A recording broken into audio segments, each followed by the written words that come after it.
정부가 한국산 세탁기 그리고 태양광 제품에 대해서 세이프가드를 발동하면서 관련 업체들의 비상이 걸렸죠.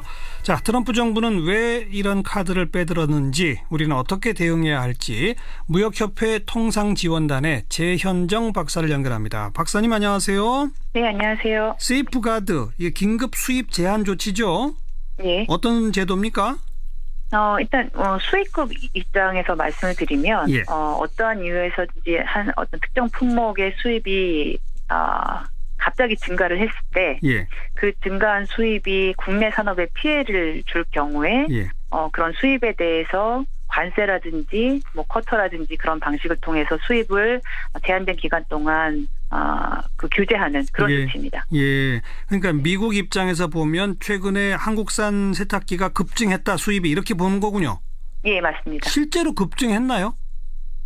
아직 저희가 그 부분에 대해서는 좀 문제를 제기를 했습니다만, 네. 수치상으로 사실은 이 급증한 기간을 또 어떻게 선정하냐에 따라 조금 달라질 수 있고요. 예. 아무래도 이제 미국 쪽에서는 자국에 유리하게 좀 해석을 한 측면이 좀 있습니다. 그래서 이게 발동이 되면 지금 현재 관세는 몇 퍼센트인데 몇 퍼센트로 올라가는 겁니까?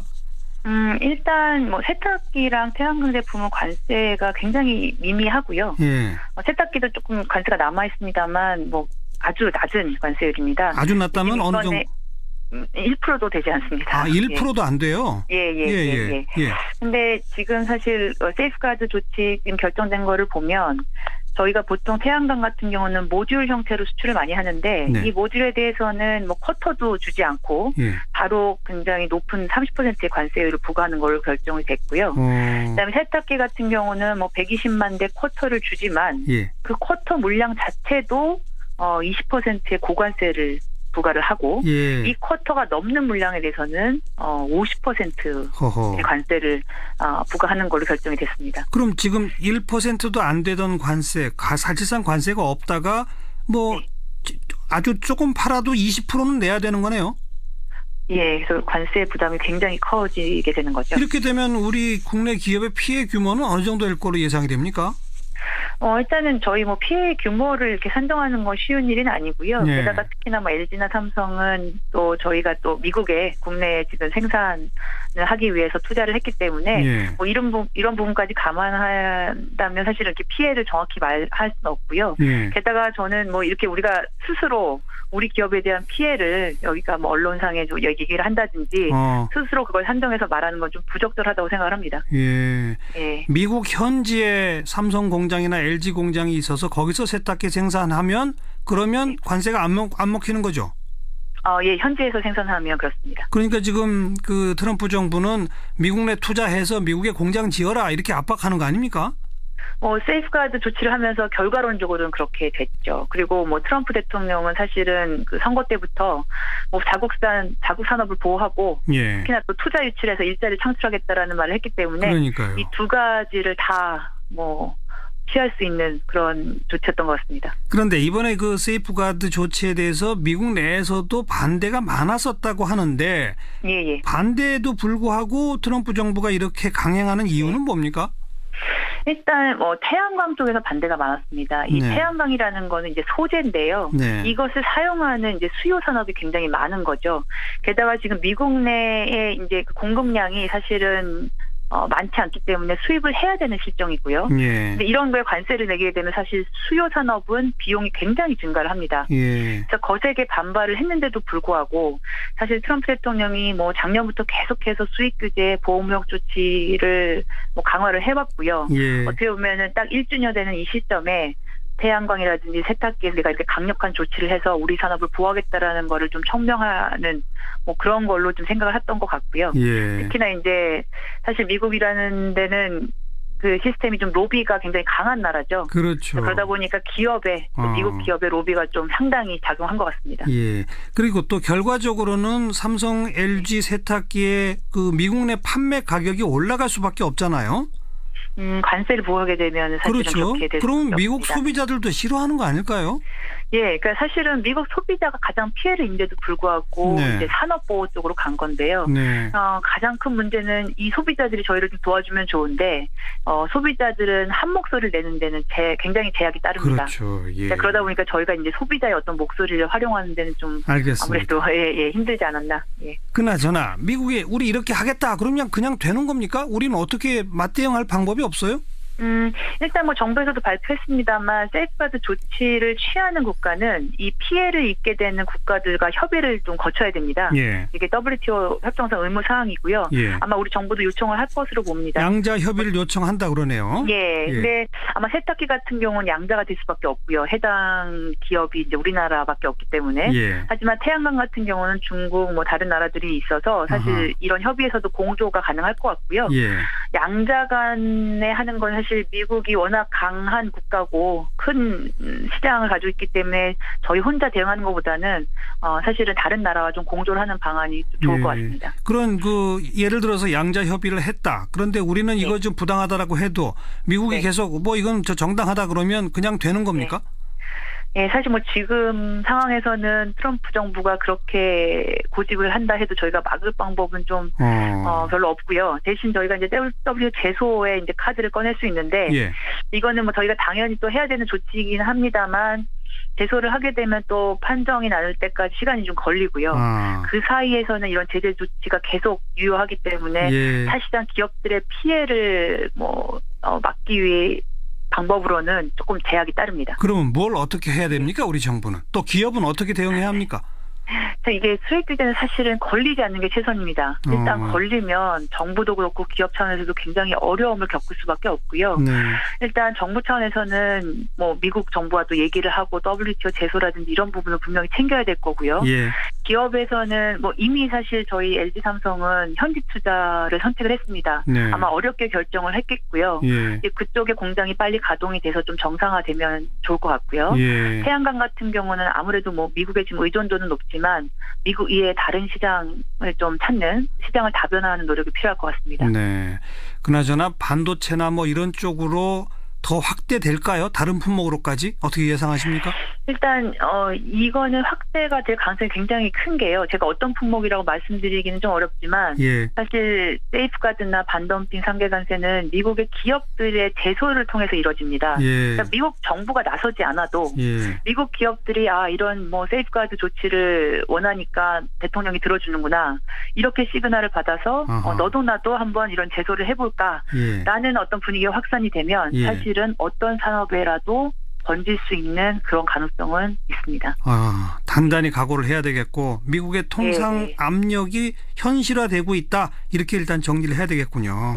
저희가 80년대도 사실은 미국이 일본을 타겟으로 이런 조치를 많이 했었고 저희가 덩달아 상당히 피해를 많이 입었던 시기가 있는데요. 뭐 굉장히 유사합니다. 이제 이럴 때일수록 사실 기업들은 이 리스크를 인지를 하시고 저희가 수출하는 거에서도 조금 물량을 조절한다든지 이런 데 좀 신경을 많이 쓰셔야 될 것 같습니다. 아까 말씀하신 또 시장 다변화도 해야 되고요. 네, 오늘 고맙습니다. 감사합니다. 무역협회 통상지원단의 최현정 박사였습니다.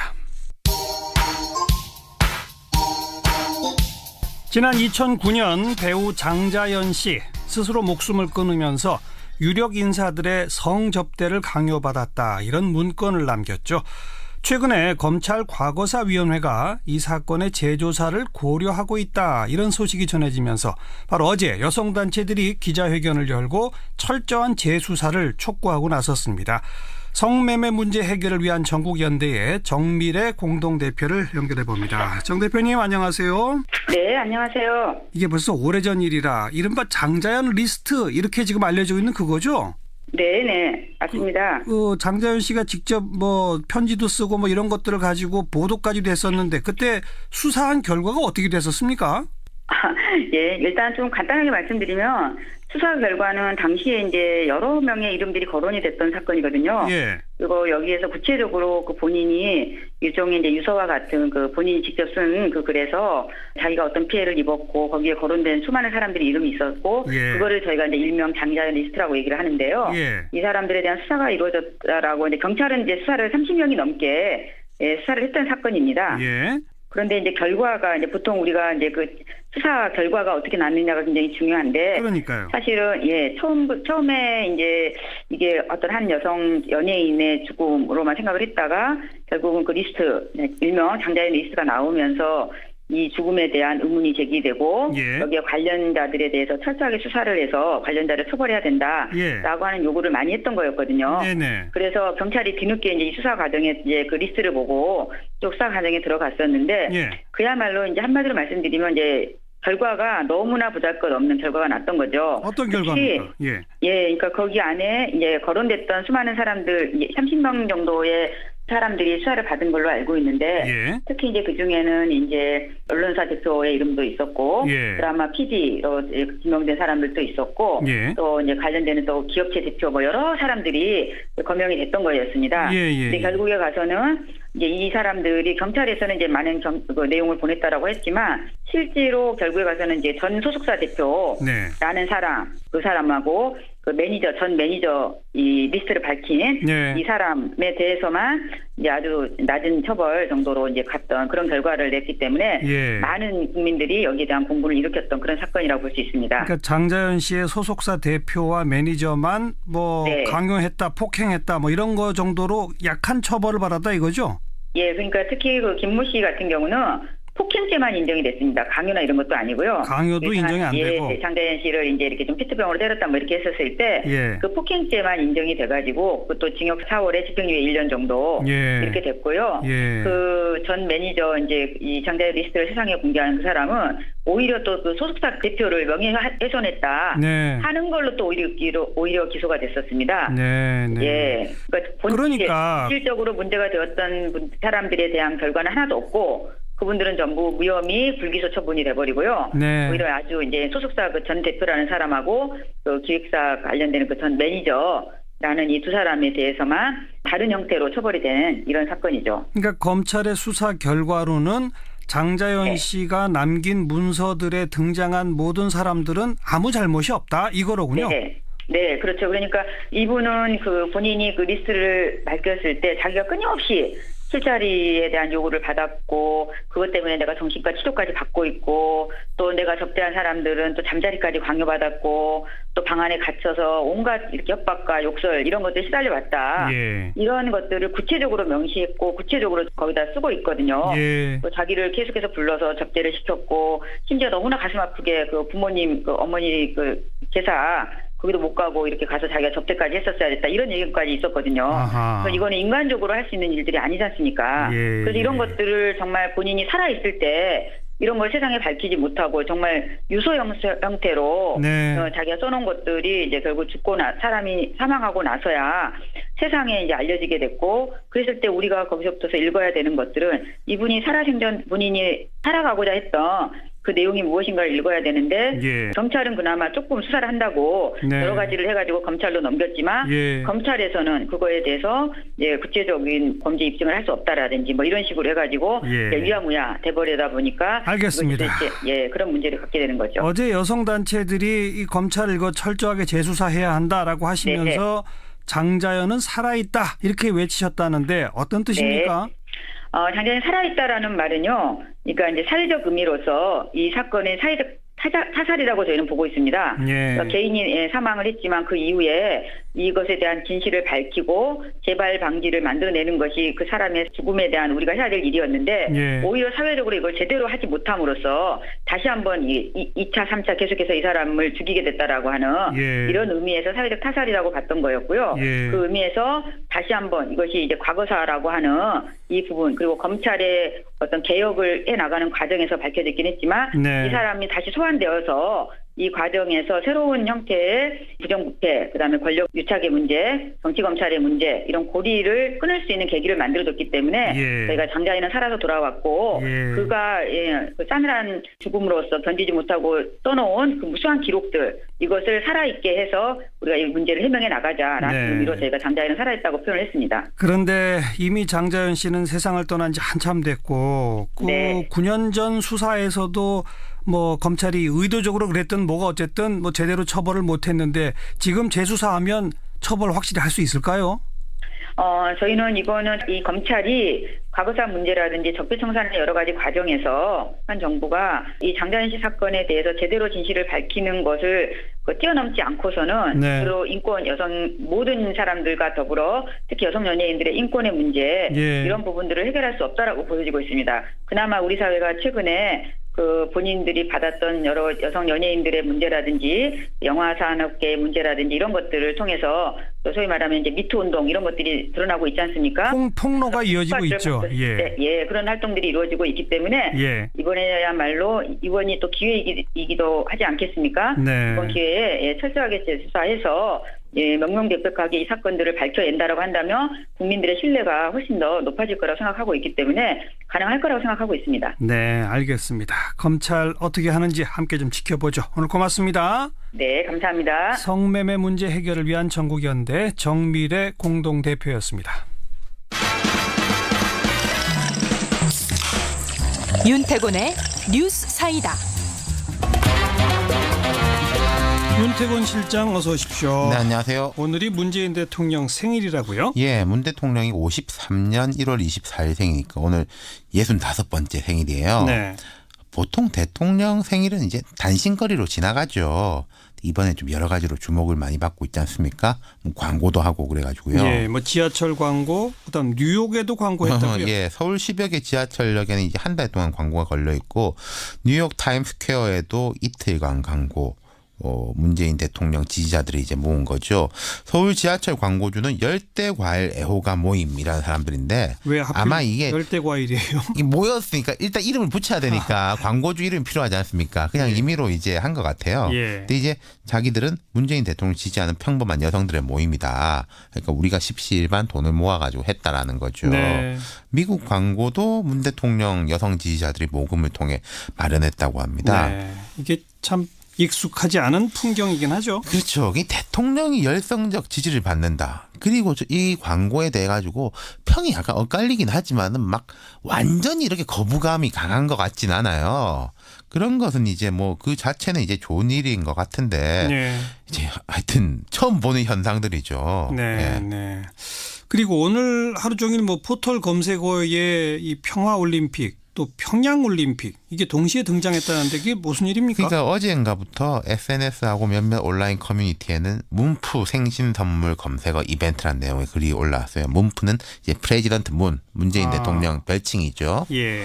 이제 내용인즉슨 문 대통령 생일에 오전 10시, 12시, 오후 2시, 오후 4시, 6시에 네이버와 다음에 평화올림픽 키워드를 집중으로 검색하자. 그래서 이 검색어로 띄워 올리자. 예. 대통령이 최근에 이제 평화올림픽 많이 강조했잖아요. 네. 이제 그걸 이제 올리자는 거였죠. 그러니까 그걸 생일 선물로 그런 검색어를 좀 1등으로 올려보자. 그렇죠. 그래서 실제로 평화올림픽이 1등에 한때 검색어 올랐고. 1위에 올랐고. 예. 근데 평양올림픽은 또 왜 올랐어요? 그건 못마땅한 사람들이 있는 거 아니겠습니까? 또 반대되는 분들이. 그렇죠. 그러니까 이게 대항마격으로 무슨 평화올림픽이냐 평양올림픽이지 우리가 이런 거나 해보자. 이건 말하자면 급조된 거겠죠. 예. 근데 이게 또 이제 막 올라가가지고 평양올림픽이 나란히 1, 2위를 기록하더라고요. 예. 그러니까 이게 반감도 좀 있다는 방증이겠죠. 그렇죠. 그러네요. 네. 근데 오후에 들어가가지고는요. 이 키워드들이 순식간에 정리가 됐습니다. 왜요? 정현 선수가 오후 2시에 호주 오픈 테니스 4강 진출했잖아요. 테니스. 네, 그러니까 순식간에 이제 정현 선수 관련 키워드들이 뒤덮었죠. 예. 그러니까 앞에 두 개는 뭐 제가 이제 조작이란 표현은 안 쓰겠습니다만은 말하자면 이제 이벤트식으로 만들어진 거잖아요. 그렇죠. 검색이라는 건 사람들이 나 궁금한 걸 찾아보려고 하는데 검색이니까 이게 본질적인 목표하고 떨어진 건데 네. 이게 이제 본질적인 검색어가 나타나니까 이게 사라진 거죠. 그러니까 인위적으로 하는 거는 오래 못 간다. 그렇죠. 그런 걸 보여주는 거군요. 아무튼 광고도 그렇고 뭐 생일 선물로 검색어 올리자 이것도 그렇고 참 독특한 풍경은 풍경이네요. 그러니까 이제 문 대통령이 강고한 지지층을 이제 가지고 있는데 대통령 지지나 생일 축하 표현하는 자체를 가지고 뭐라고 할 일은 아니겠죠. 뭐 국정원이 댓글 단 것도 아니고요. 하지만 이제 뉴욕 광고 영상 같은 경우에는 문구가 대한민국의 대통령이 돼주셔서 감사합니다. 저는 개인적으로 이런 건 좀 과하지 않은가. 우리가 뭐 애인한테는 태어나 주셔서 감사합니다 이런 말을 쓰지만은 그런 느낌이 들었습니다. 근데 이런 광고 등에 대해서도 자유한국당은 강하게 비판하죠. 공식 논평이나 이런 게 나온 건 아니고 장제원 의원이 수석 대변인이잖아요. 본인 페이스북에 이제 여론 조작이다 이렇게 강하게 비판을 했는데 여론 조작? 예. 이게 이제 포털에 여론 조작을 하는 거다 이런 식으로 해서. 예. 근데 이게 저는 정치권의 아쉬움이 큰 게요. 특히 오늘 같은 날에는 야당이 대통령 생일 축하하는 덕담을 점잖게 했으면 어땠을까. 과거에는 난도 보내고 뭐 이런 풍습도 있었지 않습니까? 오늘은 축하 난 안 보냈답니까? 그런 뉴스를 제가 못 봤어요 지금까지. 보냈겠죠.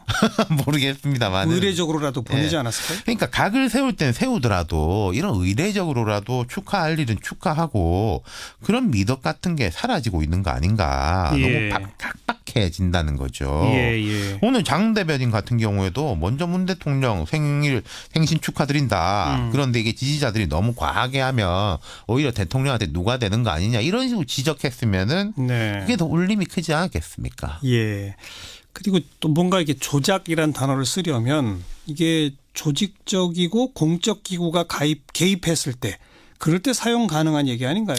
그렇죠. 그러니까 이게 자발적 지지자들의 행동까지 조작이라고 말할 수 있을까요? 그러니까 이게 지금 이야기가 확장되는 건데 예를 들어 뭐 문재인 대통령 지지자들이 어디 뉴스에다가 불리한 뉴스에 있으면 좌표를 찍는다고 하죠. 인터넷 주소를 해서 우리 여기 가가지고 이제 좀 우호적인 댓글을 달자 이런 것이 인위적인 거는 맞는데 그러니까 말씀하신 대로 아까 또 제가 언급한 뭐 국정원 댓글 이런 거하고는 다르지 않습니까? 그거 좀 차이를 둬서 이건 세심하게 구별할 필요가 있죠. 공적 기구가 개입되고 심지어 거기에 정부의 예산이 사용되고 그렇죠. 이런 것과 자발적 지지자들이 뭐 예를 들어 반대로 자유한국당을 지지하시는 분들이 평양올림픽 우리도 올립시다 해서 하셨잖아요.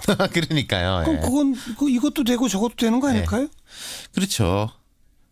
근데 이게 모르겠습니다. 저도 이게 워낙 새로 나타난 현상이라 가지고 경계가 애매하고 구별이 잘 안 되는 게 있는데 이럴 때는 조금 맞춰가는 수밖에 없는 것 같아요. 현상을 맞춰서 보고 변화에 대해서 적응은 하되 또 과한 것은 좀 이제 자제하는 그런 게 이제 같이 가야 되지 않겠습니까? 네, 여기까지 수고하셨어요. 감사합니다. 윤태권 실장이었습니다.